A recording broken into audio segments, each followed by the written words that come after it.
দর্শক, কোটা ও বৈষম্যের বিরুদ্ধে ছাত্রদের আন্দোলনকে পুঁজি করে রাজনৈতিক দল ও দুষ্কৃতিকারীরা সহিংসতায় ব্যবসা ও অর্থনীতির ক্ষতি হয়েছে, তাই ব্যবসায়ীদের সহায়তা দেওয়ার পরিকল্পনা চলছে, এমন ইঙ্গিতে দিয়েছেন প্রধানমন্ত্রীর বিনিয়োগ বিষয়ক উপদেষ্টা সালমান এফ রহমান। যদি কোনো ক্ষতির নির্ভরযোগ্য হিসাবও এখনও তৈরি হয়নি। যাক, সরকার এখন কি করতে পারে, ব্যবসায়ীদের কি করতে হবে, এ নিয়ে আলাপে যেতে চাই।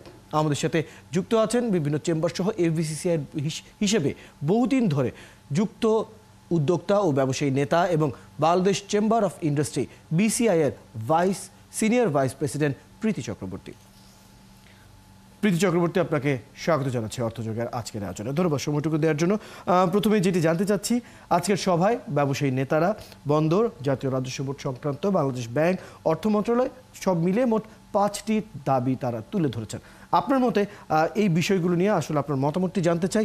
বড় কোন দিকগুলোতে আসলে আগে নজর দেওয়া উচিত বলে মনে করেন? আপনাকে ধন্যবাদ আমাকে সংযুক্ত করার জন্য। এটা সত্যি কথা যে আজকে আমাদের খুবই একটা ফলপ্রসূ মিটিং হয়েছে এবং সবাইকে খোলামেলাভাবে পুরো ব্যবসায়ী প্রত্যেকটা সেক্টরের যার যা কথা বলা, যার যা প্রয়োজন সেটা তুলে ধরতে বলেছেন সালমান এফ রহমান সাহেব। তো ওনাকে তখনই আমরা ধন্যবাদ দিয়েছি।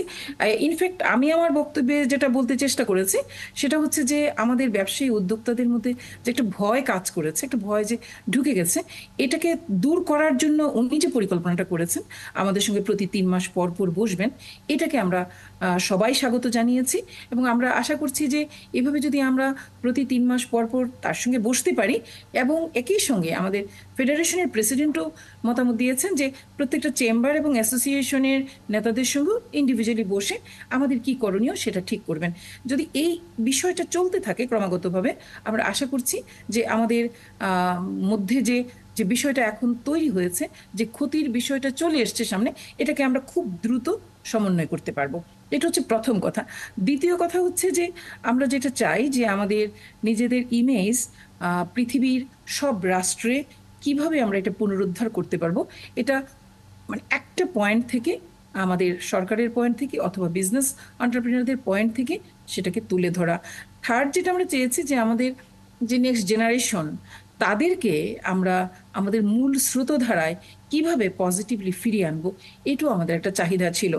ইনফ্যাক্ট আমি তো হেলথ সেক্টর নিয়ে কাজ করি, ফলে হেলথ নিয়ে তো আমি কথা বলেছি যে এই সময়টায় সবচেয়ে বেশি ভালনারেবল ছিলাম আমরা হেলথ সেক্টর এবং ভোগ্যপণ্য। সমস্ত পুরো জীবনের বাজি রেখে হাতে রেখে ডাক্তার এবং নার্সরা এসছে কাজ করতে, এবং আমরা আনতে চেষ্টা করেছি। আমরা আমাদের প্রতিষ্ঠানগুলিকে খোলা রেখেছি, বিপজ্জনক অবস্থায়ও আমরা বন্ধ করিনি, এবং আমরা যতটুকু সম্ভব পয়সার কথা চিন্তা করিনি, টাকার কথা চিন্তা করিনি, আমরা আমাদের সেবা দিয়েছি। এটাও আমরা জানিয়েছি আমাদের উপদেষ্টা মহোদয়কে। এবং এই সময়টায় আমরা কিভাবে ভবিষ্যতে আমাদের মেডিকেল কলেজগুলি কোনোভাবেই পরবর্তী বছর বা এই খোলার পরেও সমস্যায় পড়বে না, এই ব্যাপারে বিভিন্ন দেশের সঙ্গে আমরা যেন তাদেরকে ইনফরমেশন দেওয়া হয়, সে ব্যাপারেও তার কাছে আমরা। দারুণ চমৎকারভাবে বিষয়টি বলেছেন প্রীতি চক্রবর্তী। আরেকটি বিষয় যেটা জানতে চাই, সাম্প্রতিক সময় আমরা বেশ কিছু অস্থিতিশীল পরিস্থিতি দেখেছি, যেখানে আমরা ব্যবসা বাণিজ্যে নানা ধরনের আমরা ক্ষতি দেখেছি, এবং অনেকেই তো আন্তর্জাতিক নানা সংস্থার সাথে বিভিন্ন ব্যবসায় জড়িত, সেখানেও অনেকটাই ইমেজ আমাদের যেটা ছিল সেটা অনেকটাই ক্ষতিগ্রস্ত হয়েছে।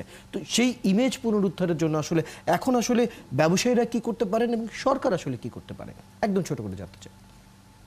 ইনফ্যাক্ট এটাই আমি আপনাকে বলতে চেষ্টা করেছি। ইমেজ যে যাই হয়েছে, বিভিন্ন দেশেই তো বিভিন্ন সময়ে সমস্যা হয় না? আমেরিকায় হয়, সৌদি আরবে হয়, কোন দেশে না হয়? এখন সেটা ডিপেন্ড করছে যে কত তাড়াতাড়ি প্ল্যান করে আমরা এই সমস্যাটা পুনরুদ্ধার করতে পারবো, এবং করতে যে হবে তার কিন্তু কোনো বিকল্প নেই। আমাদের বাংলাদেশকে আমাদের শুধু আগের জায়গায় নয়, আরো ভালো জায়গায়, অন্য উচ্চতায় আমাদেরকে নিয়ে যেতে হবে, এবং এই কাজটা আমাদের কি করতে হবে। বাট এই দায়িত্বটা আমরা দিয়ে এসছি। নিশ্চয়ই আমাদের উপদেষ্টা মহোদয় সেই প্ল্যানটা করবেন, এবং আমাদেরকেও সেই ব্যাপারে উনি নির্দেশনা দেবেন। নির্দেশনা দেওয়া ছাড়াও আমরা আমাদের জায়গাগুলি থেকে যে যার মতো করে বিদেশের যে সেক্টরগুলিতে আমাদের সমন্বয় রয়েছে এবং আমাদের কানেক্টিভিটি রয়েছে, আমরা অবশ্যই চেষ্টা করবো সেই জায়গাগুলিতে আমাদের নিজেদের দেশে। আমরা আশা করবো আপনাদের সেই অবস্থান আবার ফিরে আসুক এবং যা যা করতে চাচ্ছেন সেটি হতে কাজ হোক। ধন্যবাদ প্রীতি চক্রবর্তী সময়টুকু দেওয়ার জন্য।